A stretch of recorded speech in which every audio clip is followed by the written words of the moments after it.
propósito de hoy, al mensaje de esta mañana, aquí en la Iglesia Visión Global. Damos la bienvenida a toda persona que nos mira a través de Facebook Live, donde quiera que estés. Declaramos una bendición para ti porque ya Dios te la dio. Así que los que estamos acá también estamos bendecidos. ¿Alguien podrá decir amén? Amén. Qué bueno. Yo como que sí desayunaron esta mañana y eso me da gusto. O por lo menos tomaron café, ¿verdad? Ya si no hubo más. Quiero hablar y empezar este día una serie que va a tomar 2 o 3 domingos, pero debería tomar como 100, porque hablar del propósito eterno de Dios no es cosa sencilla. Dios tiene un propósito y escuche esto, mucho más importante que nuestros propósitos. ¿Sabe que yo este mes que viene, el 13 de mayo de 1978, sábado por la tarde a las 5:30 de la tarde, en la sala de mi casa le entregué mi corazón al Señor? Entonces, si fue el 13 de mayo de 1978, quiere decir que ahora en mayo mi esposa y yo cumplimos 40 años de haber nacido de nuevo y de estar en el Señor. Pero recién, hace poquito, me cayó una revelación que, leyendo algo, que decía esta revelación: yo vivo para Dios, no Dios vive para mí. Fíjese, eso parece muy sencillo, o sea, uno dice, claro, yo vivo para Dios, pero en la mayoría de las iglesias, la mayoría de la gente que ha conocido al Señor Jesucristo actúa como si Dios viviera para nosotros. ¿Por qué? Porque lo que importa es, Señor, mi problema, Señor, mi carro, Señor, mi casa, Señor, mi angustia, Señor, lo que yo estoy pasando. Ahora, ¿tiene Dios cuidado de nuestras cosas? La Biblia dice que sí. La Biblia dice que el Señor conoce todo lo que nosotros necesitamos. Y no solamente conoce, pero dice que va a proveer. Amén. ¿Cuántos dicen amén? Pero de eso a pensar que Dios existe solo para suplir mis necesidades, es muy, muy lejos el plan que Dios vino a traer para nosotros. Porque Dios no existe para nosotros. Nosotros existimos para Dios. Lea conmigo un verso, por favor, en Romanos capítulo 11, 36. El último verso del capítulo 11. Voy a ir llevándole en este mensaje del propósito eterno de Dios. Pero mire, 11:36, ahí lo tiene en la pantalla, dice: porque de Él y por Él y para Él son todas las cosas. A Él sea la gloria por los siglos de los siglos. ¿Cuántos dicen amén? Amén. Note la primera parte del verso: porque de Él, o sea, todo es de Él. Pero luego dice, por Él. Todo es por Él. Pero finalmente dice, y para Él son, que aquí quiere decir existen todas las cosas. Entonces, eso debe de traernos un despertar y decir, oye, yo he estado pensando que por mí, para mí y por medio de mí, y no es por mí. Nosotros, mire, amados, nosotros estamos invitados por Dios a un plan maravilloso que Él tiene, a un propósito glorioso que Él tiene para toda la humanidad. Y tú y yo, que conocemos al Señor Jesucristo, tenemos el privilegio de ser parte de ese plan. ¿Cuántos están gozosos? Gozosos de estar introducidos en ese plan. ¿Cómo llegamos ahí? Imagínate que el presidente del gobierno más poderoso del mundo te dijera, tú y tú van a formar parte de mi gabinete. Tú dices, yo que vengo de Coahuila, ¿y quién me conoce? Pues si no hay quien me conozca. Pero te privilegiaron. Habrá otro que diga, yo vengo de San Luis, habrá otro que diga, yo vengo de Monterrey, etcétera.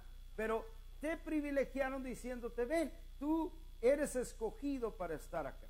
Bueno, quien nos ha escogido, mis amados, no es el presidente de ninguna nación poderosa, es el Rey de Reyes y el Señor de Señores, el Dios que creó el universo y todo lo que existe.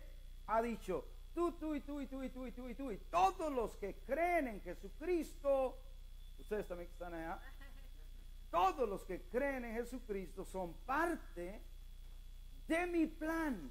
¿No es eso maravilloso, hermano? Creo que me estoy predicando a mí mismo en esta mañana y me da gusto. Ahora, lo que vamos a ver, el tema les dije que se llama el propósito eterno de Dios. Y lo que vamos a ver en estos estudios, en estas semanas que hablaremos de ello, ¿cuál es? Cuando yo oí la primera vez del eterno propósito de Dios, yo casi no dormimos, mi esposa y yo, ¿cuál es? Si hay un eterno propósito que Dios tiene, yo quiero ser parte de ello. Yo quiero, y estuvimos ahí preguntándole al Señor, y el asunto es que el eterno propósito de Dios es más complicado que decirte ABC, porque nosotros somos humanos y Él es Dios. Hay una diferencia. Somos de Dios, pero Él sigue siendo Dios y nosotros seguimos siendo humanos todavía, nacidos de nuevo, llenos con su Espíritu Santo. Amén. Pero a través de lo que vamos a aprender cuál es ese propósito, luego cómo se va a llevar a cabo ese propósito. El eterno propósito de Dios, Dios nos ha invitado a todos los que somos de Cristo a ser parte magistral de ese propósito. Fíjate, no parte allá de los últimos, no, parte de los principales que pueden participar en ese propósito. Y número 3, ¿cómo llegará a su plenitud? Fíjate las 3 partes que vamos a ir aprendiendo. Número 1, ¿cuál es? Número 2, ¿cómo se va a llevar a cabo? Y número 3, ¿cómo llegará a su plena expresión el propósito de Dios? Bueno, espero que te emociones saber de eso. Ven cada domingo, no te pierdas un solo estudio, porque yo creo que vas a aprender mucho. Primer punto en esta mañana, vamos a ir a Efesios capítulo 1, versos 7 y 10, donde encontramos la revelación de su propósito eterno. Efesios capítulo 1, 7 al 10 dice: en quien tenemos redención por su sangre, el perdón de pecados según las riquezas de su gracia. Ya nada más ahí, si yo fuera usted, yo diría gracias a Dios que tengo el perdón de pecados. Amén. Porque eso es grande, hermano. Eso es muy grande. Pero seguimos en el verso 8 y dice que hizo sobreabundar, y está hablando de su gracia, las riquezas de su gracia, que hizo sobreabundar para con nosotros en toda sabiduría e inteligencia, dándonos, aquí viene, verso 9, dándonos a conocer el misterio de su voluntad, según su beneplácito, el cual se había propuesto en sí mismo. Verso 10. Este era lo que Dios se había propuesto. Ahí está escondido el propósito eterno. En el verso 10 dice, de reunir todas las cosas, ¿en quién? En Cristo, no en la iglesia, no en un pastor muy prominente, no en un apóstol, no, en Cristo. Dígalo conmigo, en Cristo. El propósito es reunir todas las cosas en Cristo. Dice aquí, en la dispensación del cumplimiento de los tiempos, así las que están O sea, las cosas que están en los cielos como en las que están en la tierra. El propósito es que todo, pero absolutamente todo, venga a estar en Cristo. Ahora, en estos versos que leímos, encontramos que el propósito estaba escondido. Dice el misterio oculto. ¿Te imaginas que tú fueras un sobrino de Zacarías o de Amós o de Isaías y tú oías hablar que Dios tenía un propósito? Y tú decías, ¿cómo me gustaría a mí llegar a conocer de ese propósito? Y toda la gente, dice la Biblia, indagaron en qué persona, cómo iba a ser cuando Dios se iba a revelar. O sea, todos en el Antiguo Testamento anhelaron vivir los días que tú y yo estamos viviendo, amado hermano, porque estamos viviendo en Cristo, donde hay perdón de pecados, donde hay gracia abundante, donde si fallas le pides perdón a Dios y Dios te restaura otra vez. ¿Era eso posible en el antiguo? No. Alguien se robó un lingote de oro y cualquiera dijera, pues que lo devuelva. No, se muere. Y no solamente él, sino toda su familia y su ganado y su tienda y todo lo que tiene. Esa era la ley. Pero hoy vivimos en la gracia. Gloria a Dios. Entonces, número uno, ese secreto, ese propósito estaba escondido, pero ha sido revelado. Y nos lo ha revelado a nosotros por las Escrituras. No es que nos lo revela así cuando estamos durmiendo, cuando estamos en un sueño, no, por las Escrituras. Lo que Dios nos revela tiene que ser revelado por la Escritura. Y la Biblia dice que ha sido revelado. Ahora, pero ese propósito es más que decir, yo estoy de acuerdo con el propósito de Dios. Es más que eso. Tiene que ser revelado por el Espíritu a la vida de cada uno de nosotros. Tienes que decir, es verdad, Dios tiene un propósito y yo quiero ser parte activa, porque ya eres parte, porque Dios te ha escogido, pero ahora activarte es el problema, porque déjame decirle esto. Cristo dijo, yo voy a establecer mi iglesia. ¿Se recuerdan de esa frase, Mateo? Yo voy a estableceré mi iglesia y las puertas del Hades no prevalecerán contra ella. Ahora, cuando él dijo eso, ¿cómo la va a establecer? Cuando tú estableces algo, tienes algún patrón para establecerla.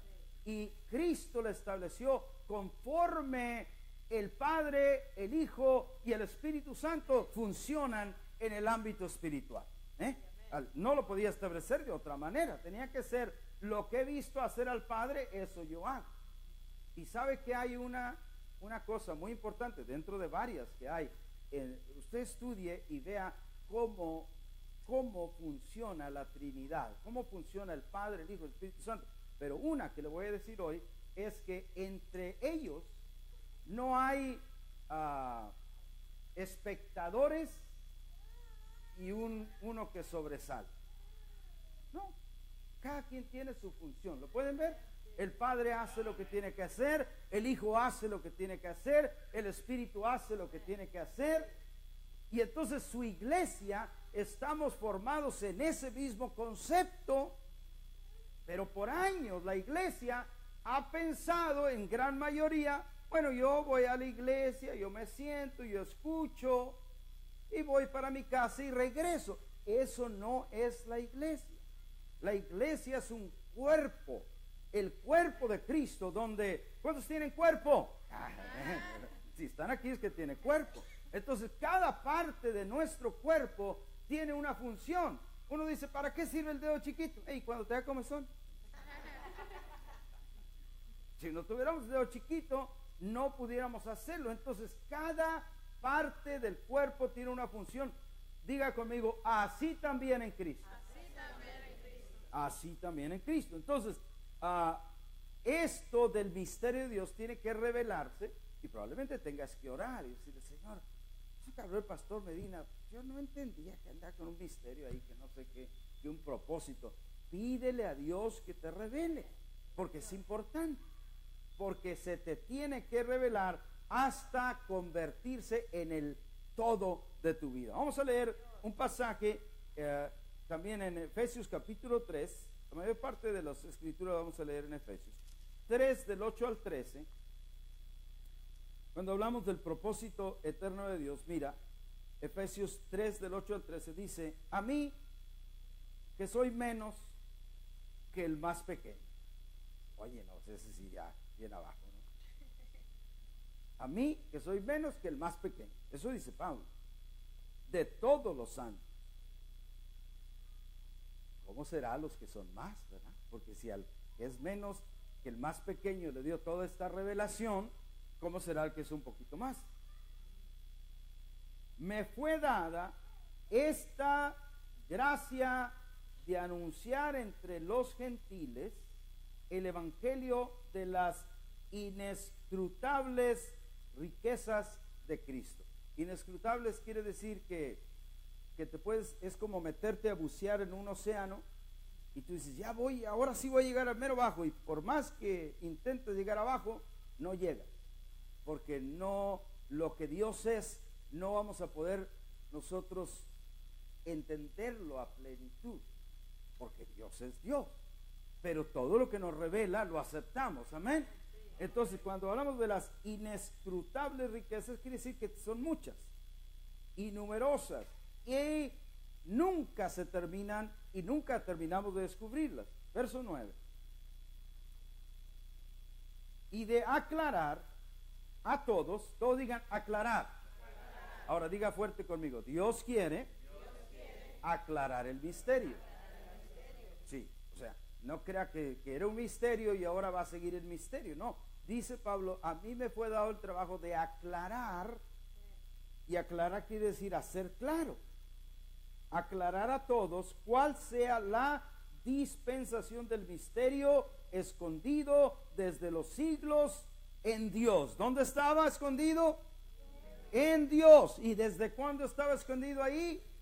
Desde los siglos, o sea, antes de que existiera nada, antes de que el hombre pecara, ya Dios nos había escogido. Gloria a Dios.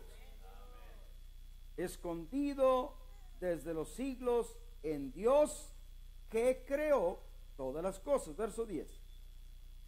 Para que la multiforme sabiduría de Dios sea ahora dada a conocer por medio de la iglesia. Dele un codazo a alguien y dígale, ahí te hablan. A ver, dígale, ahí te hablan, dígale, ahí te hablan. De perdido, voltea hacia alguien, diga, ahí te hablan. Ve cómo no es nada más allá Dios haciendo su asunto, sino dice que la iglesia debe ahora dar a conocer. ¿A quiénes? A los principados y potestades en lugares celestiales. Y usted dice, ay no, yo tengo miedo. Mira. Si con Cristo no tenemos miedo, porque Cristo ya derrotó a esas potestades y autoridades. Todo lo que existe tiene que conocer este misterio, pero ¿quién lo va a dar a conocer? No dice ahí para que los pastores den a conocer, no dice para que los apóstoles den a conocer, dice que la iglesia, porque la iglesia, yo juntamente con ustedes y todos somos la iglesia. Diga, somos la iglesia. No somos espectadores de la iglesia, somos la iglesia, somos los que debemos dar a conocer. Y dice el verso 11, conforme al propósito eterno que hizo en Cristo Jesús, Señor nuestro. Su propósito eterno lo hizo por causa de Cristo y para Cristo. Verso 12, en quien tenemos seguridad. Todos digan seguridad. En estos tiempos que estamos viviendo es importante conocer que en Él tenemos seguridad. Amén. Que nuestra seguridad no está en nuestro país, que nuestra seguridad no está en nuestro ejército, nuestra seguridad está en el Dios Todopoderoso, que dice aquí, quien es nuestra seguridad. Pero también tenemos acceso con confianza por medio de la fe en Él. Verso 13, por lo cual pido que no desmayen a causa de mis tribulaciones por vosotros, las cuales son vuestra Gloria. A Pablo le estaba yendo unos tiempos difíciles, por ahí estaba pasando tribulaciones como quizá tú y yo pasamos, y todos los que estamos acá pasamos tiempos difíciles, pero Dios está ahí y nos ayuda, amén. Segundo punto, el mensaje, vamos a hablar, ya hablamos de la revelación del propósito eterno, estaba escondido, fue revelado. Segundo punto, la definición de su propósito eterno. En Efesios 4, solamente el verso 10, la definición del propósito eterno, dice, Efesios 4:10, el que descendió es el mismo que también subió por encima de todos los cielos para llenarlo todo. Diga fuerte conmigo, Cristo llenó todo en los cielos. O sea, cuando resucitó, Él ha llenado de Él todo en los cielos. Y los cielos es diferente que la tierra. Todo es de Dios. El cielo y la tierra, todo es de Dios, pero los cielos está hablando de otra área, el área espiritual. En el área espiritual todo quedó lleno de Cristo, porque aquí dice que el que descendió es el que también subió por encima de todos los cielos para llenarlo todo. Ahora, la intención es llenarlo todo, cielo y tierra, pero por lo pronto todo en el cielo ha quedado lleno de Él. Cuando leímos el pasaje en Efesios, dice que la intención era reunir todas las cosas en Cristo, en el cielo y en la tierra. ¿Cuál es el propósito de Dios? Usted me preguntará y yo te diré, es reunir todo a Cristo. Pero no, una cosa es reunir y otra cosa es juntar. No es apilar gente a Cristo, sino reunir es gente que reconoce que Jesucristo es el Señor de nuestras vidas. Eso es lo importante. No nada más que Jesucristo es el que me ayuda en todo momento, pero sí es el que te ayuda, pero no debes de acercarte solo porque es el que te ayuda, sino debes de acercarte a Él porque es quien Él es, el Rey de Reyes, el Señor de Señores. Entonces, Él debe ser levantado sobre todas las cosas, sobre todas las personas, sobre todo lo que hacemos, sobre todo lo que creemos, sobre todo lo que tú y yo podemos llegar a ser. Él todavía tiene que estar más alto que eso. ¿Por qué? Porque Dios lo levantó para ser la cabeza de todo. Amén. Y por último, dentro de esta parte, que todo y todos encuentren su razón, su destino y su finalidad en Cristo. Yo sé que hemos oído de mucha gente que dice, ay, pues yo no sé ni para dónde voy. ¿Tú has oído gente así? Yo no sé ni qué será. Empiezan a cantar la canción, ¿verdad? Pues yo no sé ni qué. Es que le has estado fallando al propósito, porque has pensado que el centro de todo eres tú, cuando el centro de todo no eres tú. El centro de todo es Dios. Fíjate esto. Dios no gira alrededor de nosotros, no. Nosotros giramos alrededor de Dios. Es mucha diferencia, hermano. Dios no está para hacer todo lo que yo desee, no. Yo estoy para hacer todo lo que Dios desee, porque lo que importa es su propósito. Y alguien me dirá ahorita, pastor, ¿y qué el negocio ese que yo estaba enseñando? Si es bueno, ese negocio que quieres empezar es bueno, pero pon primero el propósito de Dios, porque así no le vas a fallar. Tercer punto en esta mañana, vamos a hablar de la plenitud de su propósito. ¿Cuándo este propósito va a llegar a la plenitud? Y esa parte tiene dos etapas. Y lo que yo te estoy hablando aquí son cosas que sin duda tú ya has oído. Porque no te puedo hablar de otra Biblia, no te puedo hablar de otro mensaje, es lo que ya has leído. Pero esa parte del cumplimiento de plenitud del propósito de Dios tiene dos etapas. La primera, que es fundamento de la segunda, ya se cumplió. Diga conmigo, ya se cumplió. Vamos a leer Efesios capítulo 1, verso 20 al 22. Capítulo 1, 20 al 22. Dice: la cual operó en Cristo. ¿Cómo operó? ¿Qué es la siguiente palabra que usted ve ahí? Resucitándolo. Diga fuerte, resucitándolo de los muertos. La primera gran operación que Dios hizo para cumplir su propósito fue resucitar a Cristo de los muertos. Dice ahí: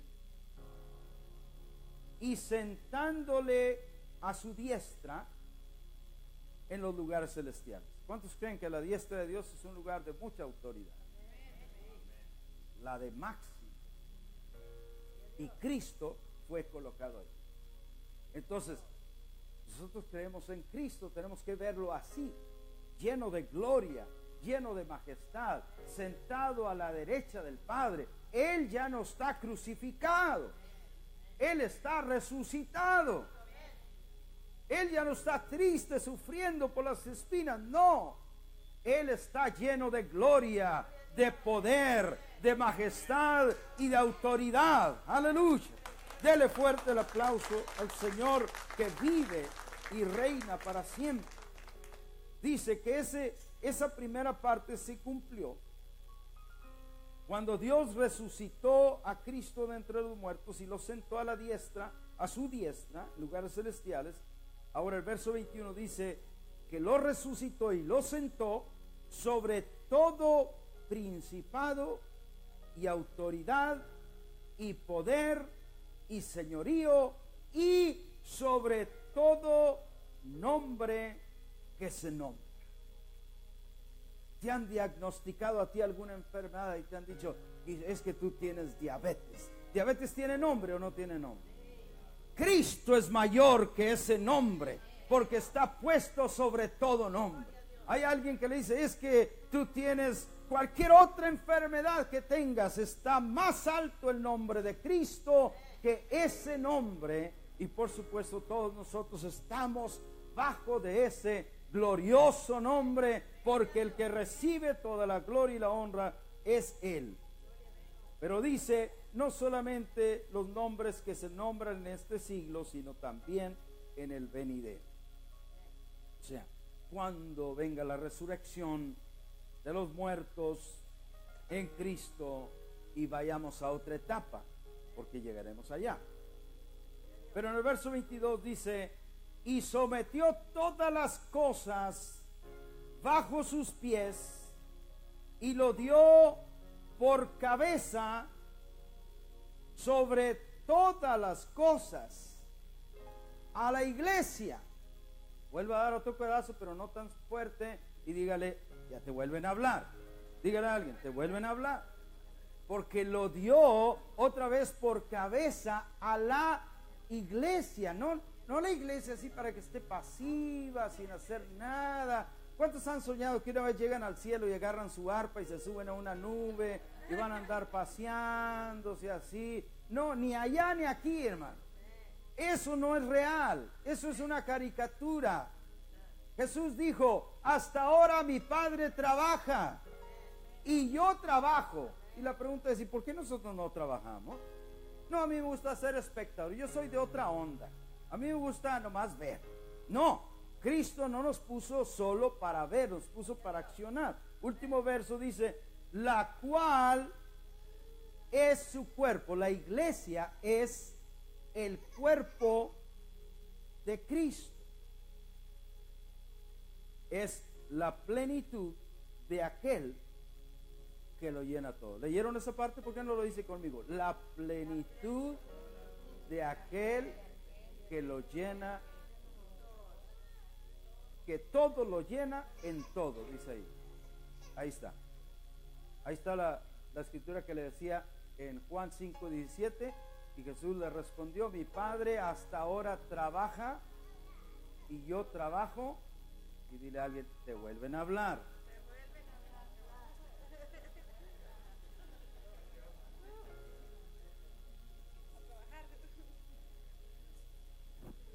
Algunos van a decir: ay, ¿yo para qué vine hoy? Nomás están hablando de trabajo aquí.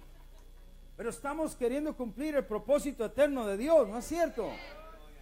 Y entonces el propósito eterno de Dios se trata de hacer lo que Dios quiere que hagamos. Muy bien. La iglesia, volvamos al verso donde estábamos, Efesios 1:23, dice que lo dio por cabeza a la iglesia. ¿Cuántos trajeron su cabeza? Aquí está, ¿verdad? Hay un cantito que dice cabeza, que lo cantamos a Sebastián, mi nieto. Y entonces, ¿alguna vez tu cabeza ha querido ir a alguna parte y dice: ah, voy a ir allá? Y ahí va la cabeza sola y el cuerpo se queda acá. ¿Verdad que no?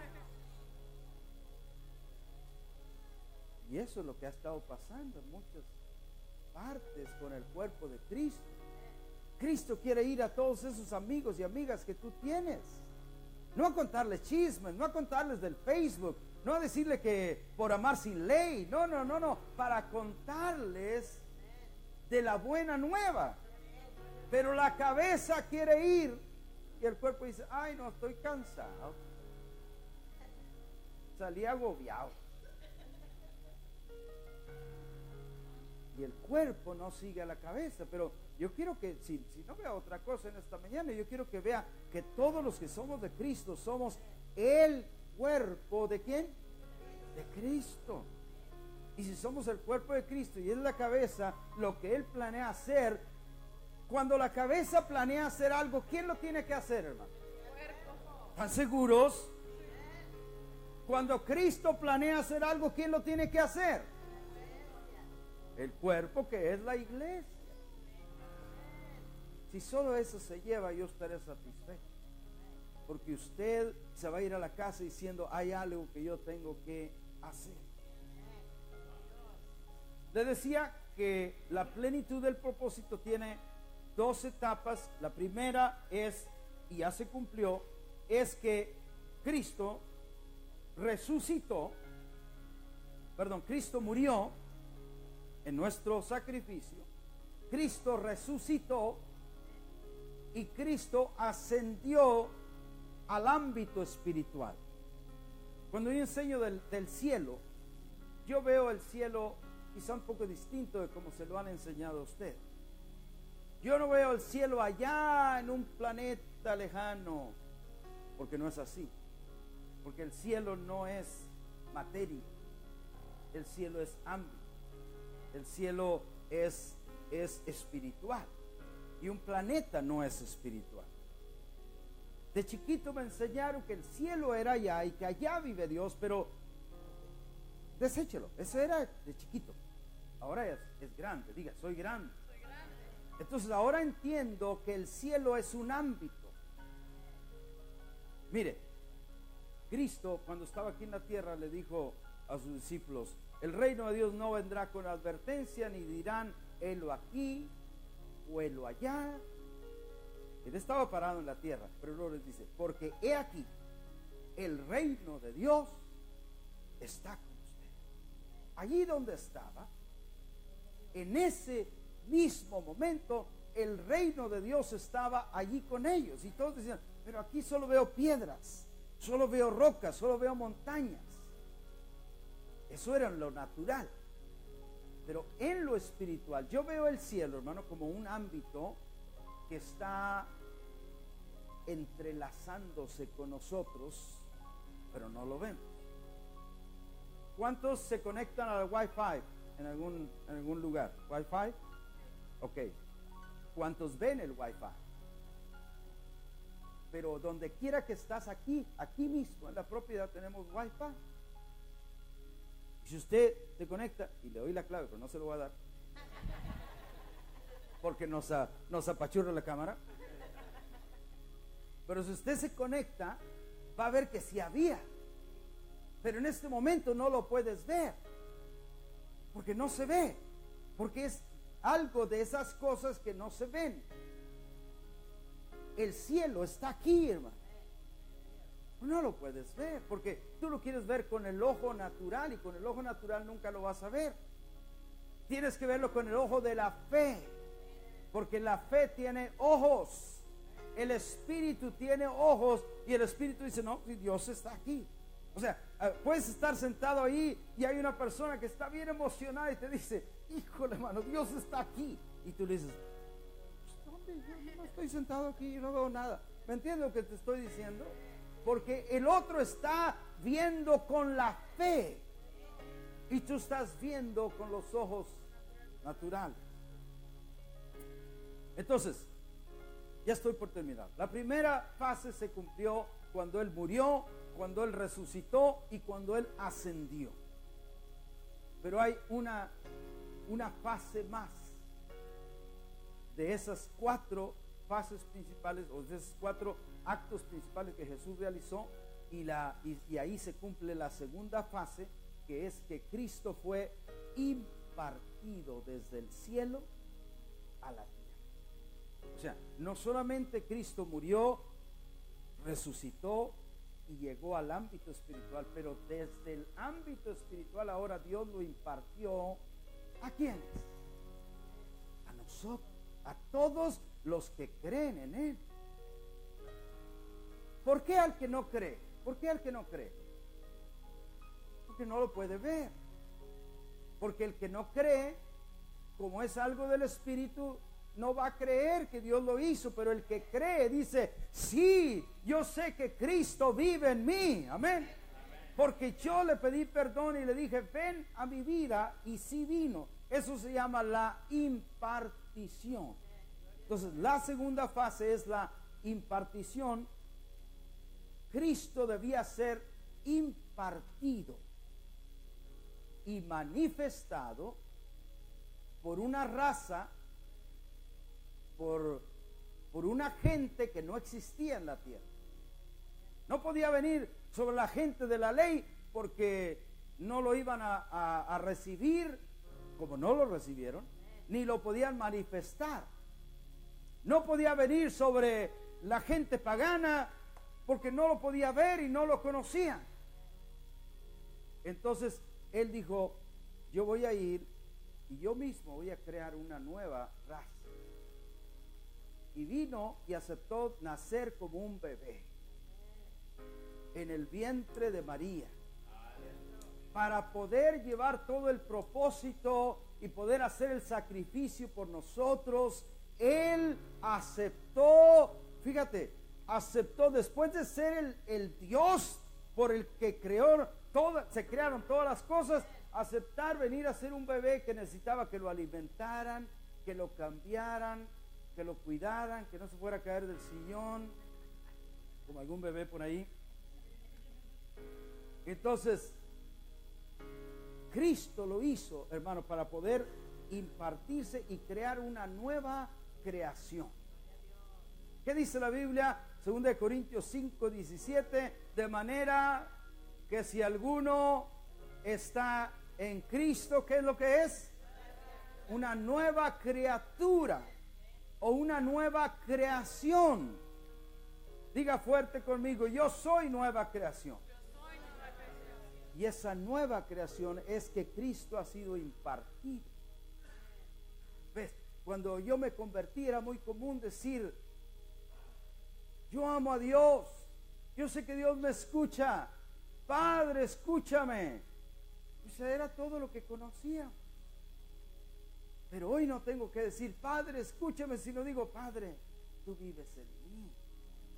Yo te amo porque tú has venido a mí. Porque Pablo dijo, ¿se acuerda? Y ya no vivo yo, sino Cristo vive, ¿dónde? En mí. ¿Dónde vive Cristo? En mí. Esa es la impartición. Eso es lo que Dios ha buscado. Pero ahora ¿qué? Ahora esa iglesia a la cual se le impartió Cristo, tiene que manifestar a Cristo. Tiene que caminar con su cabeza, con Cristo, y hacer lo que Cristo quiere hacer. Termino, llego a la conclusión. El propósito de Dios, lo voy a simplificar acá. El propósito de Dios es llenarlo todo de Cristo. Otra vez. El propósito de Dios es que todo sea lleno de Cristo. Ahí donde todavía no está Cristo, en un lugar donde hay celos, donde hay gritos, donde hay pleitos, donde hay mala vida, ¿estará Cristo presente ahí? No, pero Dios quiere que llevemos a Cristo ahí. En tu amigo, en tu amiga que está deprimido por los problemas o deprimida que está pasando, ¿estará Cristo ahí presente? No, porque no lo conoce. Porque si fuera de Cristo tuviera fe, pero como no tiene fe, tiene angustia, tiene duda. Pero Dios quiere que tú y yo llevemos a Cristo, amado hermano. Si yo fuera usted, alababa a Dios en esta hora por la oportunidad. Leamos Efesios 1:20, por favor. 1:20. La cual operó en Cristo, resucitándole de los muertos y sentándole a su diestra en los lugares celestiales. Cristo Jesús hoy, por medio de su iglesia, debe ser llevado a todo lugar, a todo hogar, a todo negocio. En mayo vamos a empezar una serie, todo el mes vamos a hablar de la familia. Vamos a tener diferentes predicadores que nos van a estar trayendo conferencias de la familia. No te quedes ni los viernes ni los domingos. Te interesa mejorar tu familia, porque Cristo quiere que llevemos a Cristo a ese lugar. Y por último, el verso que esperaban y que les gusta, Efesios 3:21, porque ya puede pensar en el pollito que dejó cocinando. Efesios 3:21 dice: a Él sea la gloria en la iglesia, en Cristo Jesús, por todas las edades, por los siglos de los siglos. Otra vez, rápido, recapitulo el propósito. El propósito de Dios, que todo sea lleno de Cristo. Aún hasta estas sillas que están vacías. Amén. ¿Y cómo lo vamos a llenar? Tenemos que invitar a alguien. Pero el viernes hablamos, por eso no debe perder sostenido. El viernes hablábamos que no es invitar a alguien porque tengo que, sino invitar a alguien porque quiero, porque amo a Dios y porque sé lo que Él da. Entonces cuando hablo con alguien, sé lo que le puede dar. Amén. Cristo debe de llenarlo todo, y nosotros, su iglesia, somos los que debemos de hacerlo. Y el verso que leíamos, que está ahí, dice que es para que Él reciba toda la gloria en Cristo Jesús. Cada alma que tú y yo busquemos o le hablemos de Cristo es para que Él reciba gloria. Y tú y yo debemos de estarnos preguntando: Señor, ayúdame, porque no me recuerdo cuándo fue la última vez que di mi testimonio. No me recuerdo cuándo fue la última vez que le dije a alguien: Dios puede ayudarte, no temas, no temas. Hay una señora que estamos evangelizando, mi esposa y yo, toda la familia, es como una familia de 8 personas con los niños. Y ya tenemos como 6 semanas, vamos a ir a la última esta semana que viene. Pero ella fue a ver a su primo al hospital, señora católica de siglos. No es tan vieja, perdona. Familia de mucho tiempo. Y fue a ver a su primo al hospital que estaba enfermo y le dice: pues si quieres oramos. Y le dijo al primo: ¿que ya te hiciste cristiana o qué? Y ella dijo: no, es que... Y cuando estábamos ahí dijo: le fallé a Dios, pastor. Le fallé porque dije que no. Pero ve, yo nunca le he dicho tienes que hacer. Es Dios que está obrando en ella. Es Dios quien te va a mover para hacer lo que debemos de hacer. ¿Por qué? Porque somos de Él. Y porque Él nos enseña y porque debemos de compartir. Entonces, para que a cada persona que tú y yo le compartamos el Evangelio, Dios reciba la gloria. Toda la gloria y toda la honra. Ahí donde estás viendo a través de tu pantalla, te bendecimos y declaramos que tú desde ese lugar das gloria también al Señor, entregándole tu vida. ¿Cuántos pueden decir amén?